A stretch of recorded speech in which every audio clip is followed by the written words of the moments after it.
الحديث السادس.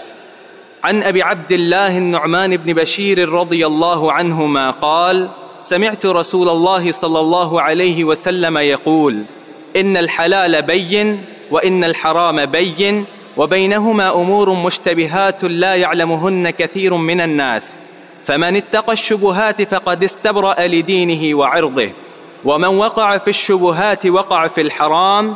احسنت. یہ حدیث ابو عبداللہ نعمان بن بشیر رضی اللہ تعالی عنہما کی روایت سے ہے. یہ دونوں باپ بیٹے صحابی تھے، نعمان بھی اور بشیر بھی. یہ فرماتے ہیں کہ سمعت رسول اللہ صلی اللہ علیہ وسلم یقول، میں نے سنا ہے رسول اللہ صلی اللہ علیہ وسلم کو یہ فرماتے ہوئے کہ ان الحلال بین و ان الحرام بین، کہ بے شک حلال بھی واضح ہے اور حرام بھی واضح ہے. ان الحلال، بے شک حلال، بین واضح ہے، و ان الحرام، اور بے شک حرام بھی بین واضح ہے. معنی یہ کہ اللہ رب العزت نے قرآن پاک میں اور نبی علیہ السلام نے اپنی حدیث میں جن چیزوں کو حلال قرار دیا ہے ان کا حلال ہونا بالکل واضح ہے. کوئی اس میں غموض نہیں ہے، کوئی اشتباہ نہیں ہے. اور جن چیزوں کو حرام قرار دیا ہے وہ بھی صراحت کے ساتھ اور بالکل واضح حرام ہے. حلال کیا ہے؟ حلال وہ شے جس کی حلت کی نص موجود ہو. ما نص اللہ ورسولہ علی تحلیلہ، جس کے حلال ہونے پر اللہ اور اس کے رسول کی طرف سے نص اور دلیل موجود ہو. اور حرام ما نص اللہ ورسولہ علی تحریمہ، حرام وہ چیز ہے جس کی حرمت پر، جس کے حرام ہونے پر اللہ اور اس کے رسول کی طرف سے دلیل موجود ہو. رسول اللہ صلی اللہ علیہ وسلم کا کسی چیز کو حرام کہنا یا حلال کہنا یہ اللہ تعالیٰ کی وحی سے، اللہ تعالیٰ کے امر سے ہے. تبھی تو ایک حدیث میں آپ کا ارشاد گرامی ہے کہ الا انی اوتیت القرآن ومثلہ معہ، کہ مجھے قرآن دیا گیا ہے اور قرآن کے ساتھ ایک چیز اور دی گئی ہے جو قرآن جیسی ہے. یہ اشارہ نبی علیہ السلام کی حدیث کی طرف. اس میں دو باتیں سامنے آ رہی ہیں. ایک تو قرآن اللہ تعالیٰ کی طرف سے دیا گیا اور حدیث بھی اللہ تعالیٰ کی طرف سے عطا کی گئی. دوسرا آپ نے مثلہ فرمایا کہ یہ حدیث جو ہے یہ قرآن جیسی ہے. یعنی جو تشریعی اعتبار سے قوت قرآن پاک میں ہے وہی تشریعی قوت نبی علیہ السلام کی حدیث میں ہے، کیونکہ دونوں کا مصدر ہے کہ اللہ سبحانہ وتعالی. جس طرح کتاب اللہ کی طرف سے اتری، اس طرح سنت رسول اللہ بھی اللہ تعالیٰ کی طرف سے نازل ہوئی. تو چونکہ دونوں کا مصدر ایک ہے اس لیے دونوں کی ایک تشریعی جو قوت ہے وہ برابر. ایک حدیث میں نبی علیہ السلام کا ارشاد ہے کہ الا انما حرم رسول اللہ مثل ما حرم اللہ، کہ جس چیز کو رسول اللہ نے حرام کہا ہو وہ ویسی ہی ہے جیسے اللہ نے حرام کہا ہو. یعنی جس چیز کی حرمت نبی علیہ السلام کی حدیث سے ثابت ہو رہی ہو تو باعتبار قوت وہ ایسے ہی ہے جیسے کسی شے کی قرآن سے حرمت ثابت ہو رہی ہو. وجہ کیا ہے کہ دونوں کا مصدر ایک ہے. قرآن پاک بھی اللہ کی طرف سے ہے اور حدیث رسول بھی اللہ تعالیٰ کی طرف سے ہے. تو دونوں کے چونکہ مصدر ایک ہے اس لیے تشریعی قوت دونوں کے برابر. اب بعض وجوہ سے قرآن کو ایک تقدم، ایک شرف حاصل ہے نبی علیہ السلام کی حدیث پر، اور سب سے بڑا تقدس یہی ہے کہ قرآن کلام اللہ ہے، اللہ کا کلام ہے. اللہ نے اس کو بنایا، اللہ نے اس کو پڑھا، جبریل نے سنا، انہوں نے پڑھا اور رسول اللہ نے سنا صلی اللہ علیہ وسلم. تو یہ ایک تمیز ہے قرآن پاک کا، یہ کلام اللہ ہے. باقی تشریعی قوت دونوں کی برابر. تو فرمایا کہ حلال بھی واضح ہے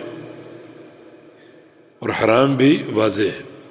جیسے احل اللہ البیع وحرم الربا، ایک ہی آیت نے حلال اور حرام دونوں کو جمع کر دیا کہ اللہ تعالیٰ نے بیع، خرید و فروخت، تجارت حلال کی ہے اور سود حرام کر دیا. اب یہاں تجارت کا معاملہ بھی واضح ہے جو کہ حلال ہے، اور سود کا معاملہ بھی واضح ہے جو کہ حرام ہے. کوئی ابہام نہیں ہے دونوں میں. تو حلال بھی واضح ہے اور حرام بھی واضح ہے. وبینہم امور مشتبہات، اور حلال و حرام کے درمیان کچھ امور ہیں. حلال و حرام کے درمیان کچھ امور ہیں جو کہ مشتبہ ہیں، جو کہ مشتبہ ہیں، واضح نہیں ہیں، جن میں اشتباہ پایا جاتا ہے، اور جو کہ بین اور واضح نہیں ہے. لا یعلمها کثیر من الناس، جنہیں زیادہ لوگ نہیں جان پاتے. لا یعلمها، نہیں جان پاتے انہیں، کثیر من الناس، زیادہ لوگ. اس کا معنی یہ کہ زیادہ لوگ نہیں جان پاتے لیکن زیادہ لوگ جانتے بھی ہیں.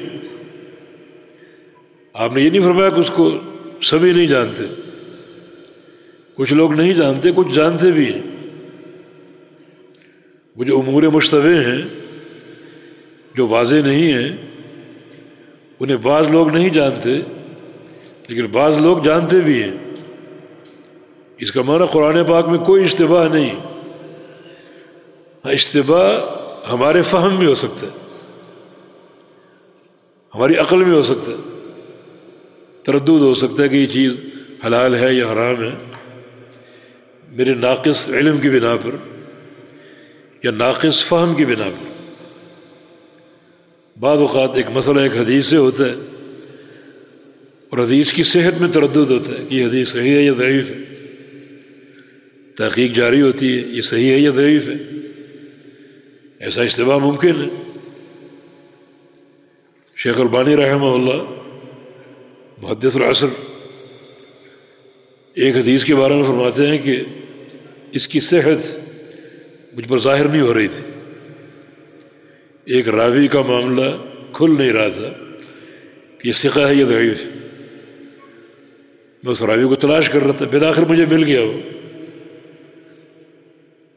تاریخ بغداد میں، اور امام دارقطنی رحمہ اللہ نے اس کی توثیق کی. تو مانا اس حدیث کی صحت ثابت ہو گئی. جب ثابت ہو گئی تو میں نے اللہ تعالیٰ کے لیے سجدہ شکر کیا. اس حدیث کے صحت کے ثابت ہونے پر سجدہ شکر بجا لایا. وہ بڑی عظیم الشان حدیث ہے. اس کا خلاصہ آپ کو بتاتا ہوں. ایک اعرابی نبی علیہ السلام کے پاس آیا اور آ کر آپ سے کچھ علم مانگا. علم مانگنے سے مراد یہ کہ اس نے کہا بوڑھا ہو چکا ہوں، کچھ جامع کلمات مجھے تعلیم فرمائیے. فرمایا کہ ہاں، سبحان اللہ، والحمد للہ، ولا الہ الا اللہ، واللہ اکبر، یہ 4 کلمات. فرمایا کہ اذا قلت سبحان اللہ، جب تو سبحان اللہ کہے گا اللہ تعالیٰ جواب دے گا صدقت، سچا ہے تو. وَإِذَا قُلْتَ الحمد للہ یقول اللہ صدقت، سچا ہے. وَإِذَا قُلْتَ لا الہ الا اللہ، لا الہ الا اللہ کہو گے تو اللہ فرمائے گا صدقت، سچا ہے تو. واللہ اکبر کہو گے تو اللہ کہے گا صدقت، سچا ہے تو۔ عربی نے کہا کہ یہ تو ساری چیزیں اللہ تعالیٰ کے لیے ہیں، میرے لیے کیا ہے؟ فرمایا کہ تمہارے لیے اللہم اغفر لی وارحمنی وعافنی واہدنی، وارزقنی کے الفاظ بھی ایک حدیث میں تمہارے لیے یہ ہے، اللہم اغفر لی وارحمنی وعافنی وارزقنی واہدنی۔ جب تم اللہم اغفر لی کہو گے اللہ کہے گا قد فعلت، اللہم اغفر لی، یا اللہ مجھے بخش دے۔ اللہ فرمائے گا قد فعلت، بخش دیا۔ اور جب تم کہو گے برحمنی، مجھ پر رحم فرما، اللہ فرمائے قد فعلت، رحم بھی فرما دیا۔ وارزقنی، روزی دے دے، قد فعلت، روزی بھی دے دی۔ اور واہدنی، ہدایت دے دے، قد فعلت، ہدایت بھی دے دی۔ یعنی بندے کے ساتھ ایک مکالمہ چل رہا ہے، اور یہ صرف توحید کی شان ہے۔ یہ چاروں کلمات سبحان اللہ والحمد للہ ولا الہ الا اللہ واللہ اکبر، یہ کلمات توحید ہیں، توحید سے بھرے ہوئے۔ بندے نے صدقے دل سے پڑھ لیا تو اللہ رب العزت اس کی صداقت کا اعتراف کرے گا۔ اب بندہ دعا کرے گا، اللہ قبول کرے گا، اللہم اغفر لی وارحمنی۔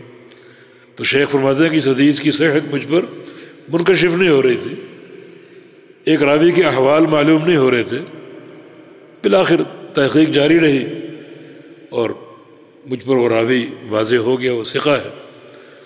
تو اس حدیث کی صحت کے ثابت ہونے پر میں نے سجدہ شکر ادا کیا۔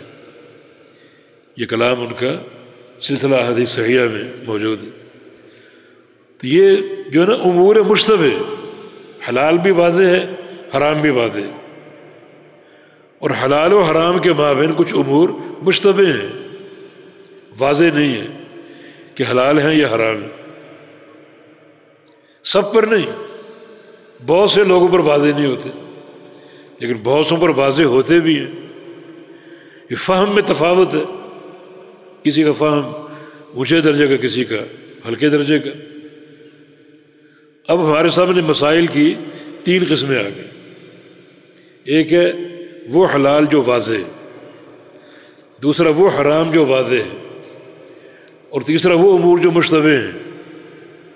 ان کے ساتھ ہمارا کیا معاملہ ہونا چاہیے؟ جو حلال واضح بالکل سامنے موجود ہے اس کو فوراً قبول کر لیں، اس پر ایمان لیں، قبول کر لیں، اس کو مان لیں، اور اس کو عملی جامہ پہنا دیں۔ اور جو حرام ہمارے سامنے واضح ہو چکا اس کو لازماً ترک کر دے، چھوڑ دے۔ اب جو تیسری قسم ہے امور مشتبہ، جس کے بارے میں کیا فرمایا کہ لا یعلمها کثیر من الناس، ان امور کو زیادہ لوگ نہیں جانتے، وہاں کیا کریں؟ فرمایا کہ فمن اتقى الشبهات فقد استبرأ لدینہ وعرضہ، وہاں آپ نے یہ کرنا ہے کہ شبہات سے بچنا ہے۔ جو چیز واضح نہیں ہے، حلال یا حرام، اس میں خام خواہ تدخل کریں اور تکلفاً کوئی چیز بغیر علم کے نکالنے کی کوشش کریں، یا اندازے سے کوئی چیز اپنا لیں اور وہ اندازہ غلط ہو، تو یہ تمام چیزیں شرعی مقصد کے خلاف ہوں۔ وہاں آپ توقف کریں اور اس کی تحقیق کریں تاکہ اس کی حلت یا حرمت آپ پر واضح ہو جائے۔ فرمایا کہ فمن اتقى الشبہات، جو شبہات سے بچے گا، فقد استبرأ لدینہ وعرضہ، اس نے اپنے دین اور اپنی عزت کے لیے برات حاصل کر لی، مانا وہ بچ گیا، بری ہو گیا، محفوظ ہو گیا، اپنے دین کے لیے اس کا دین محفوظ ہو گیا، اور اپنی عزت کے لیے، عزت کے لیے اس لیے کہ اگر غلط چیز اپنا لی تو لوگ اس کا مذاق اڑائیں گے، لوگ اس پر تنقید کریں گے، اور اگر وہ بچ گیا اور شبہات سے اپنے آپ کو دور رکھا اور انتظار کیا تحقیق کے ذریعے حق واضح ہو جائے پھر قبول کروں، تو اس طرح آپ کی عزت بھی محفوظ ہوگی اور دین بھی. دین کا تعلق بندے اور اللہ کے درمیان ہے، تو آپ کا معاملہ اللہ تعالیٰ کے ساتھ صحیح ہوگا، پاکیزہ ہوگا. اور عزت کا تعلق بندوں کے ساتھ ہے، تو بندوں کے ساتھ بھی معاملہ آپ کا درست ہوگا. اور اگر شبہات میں آپ گھسنے کی کوشش کریں گے کہ چلو اندازے سے کوئی چیز مان لو کر لو، تو غلطی ہو سکتی، اور وہ غلطی نقصان دہ ہے دین کے لیے بھی اور عزت کے لیے بھی. تو فرمایا کہ جو شبہات سے بچے گا وہ اپنی عزت کو بچا گیا اور اپنے دین کو بچا گیا. فمن وقع فی الشبہات، اور جو شبہات سے بچنے کی بجائے شبہات میں داخل ہو گیا کسی بصیرت کے بغیر اور کسی تحقیق کے بغیر، تو وقع فی الحرام، وہ شخص حرام میں داخل ہو سکتا ہے. اس کا نتیجہ اور اس کی سزا اسے یہ مل سکتی ہے کہ وہ رفتہ رفتہ اس معاملے کو ہلکا لیتے ہوئے حرام کام بھی شروع کر دے.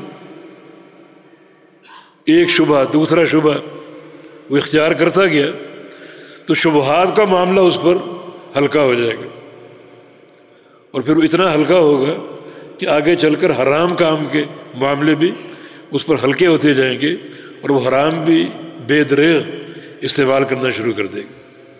اس لیے جب اللہ تعالیٰ نے ایک فہم آپ کو دیا، جو چیز واضح حلال ہے اسے اختیار کرو، اور جو واضح حرام ہے اس سے بچو، اور جو مشتبہ امور ہیں ان کو چھوڑنا نہیں، ان کی تحقیق کریں، علماء سے رابطہ کریں، رجوع کریں، اور آپ پر حقیقت حال واضح ہو جائے گی. لیکن حقیقت کے واضح ہونے سے قبل اس مشتبہ امر میں آپ داخل ہوں گے تو یہ نقصان دہ ہے دین کے لیے بھی، عزت کے لیے بھی.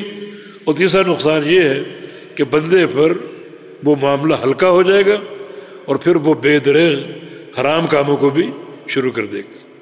جیسے ایک شخص چھوٹے گناہوں کا معاملہ ہلکا لے تو یہ نقصان دہ ہو سکتا ہے، پھر گناہوں کا معاملہ اس پر ہر گناہ ہلکا ہو جائے گا، اور پھر وہ کبائر میں بھی بے دریغ داخل ہو جایا کرے گا. تو شریعت نے ایک بڑا بہترین قاعدہ ہمیں عطا فرما دیا، ایک باندھ دیا گمراہی کے آگے. شبہ کا مرض خطرناک مرض ہے. جب تک یقین کی حد تک مسئلہ واضح نہ ہو جائے اس وقت تک آگے نہ بڑھیے، تحقیق کریں، جستجو کریں، علماء سے رابطہ کریں. رسول اللہ علیہ وسلم نے اس کی ایک مثال دی ہے، اس مثال سے یہ بات اور واضح ہوگی. جی